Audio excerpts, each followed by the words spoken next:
Travolta, conseguís medialunas baratas y vos... Claro. Ahí lo tenemos a John. Que también es un tema cuando va... Le llueven medialunas ¿Qué ahí, factura quiere, señor Travolta? Esta. Con Stayin' Alive.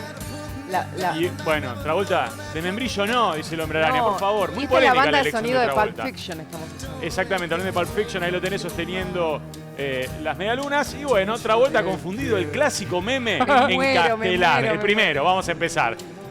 Esto es de la revista La Cosa, miren, escuchen. Tiene audio. Ahí lo tenés al peludo. Travolta confundido en Esperando la Carroza. Por supuesto, fue otro de los memes que dio vuelta. Esto es lo que pasa cuando Travolta va mucho a ese lugar a comer medialunas, se antes y después. Hay gente muy mala. Y cuando decían, mirá. Venís de otro país, comprás facturas y no quedan cañoncitos. Confundido, Travolta confundido. Mirá, si le cerraban los boliches no tenía donde hacer Acá. la fiebre de viernes. ¿Ves? ¿Qué te Con dije? audio Ahí también. tenés. ¿Qué pasa cuando Travolta No no hay sabe? nadie, dice. Que le cerraron los boliches. Vino a bailar acá. Justo No, hoy. tampoco.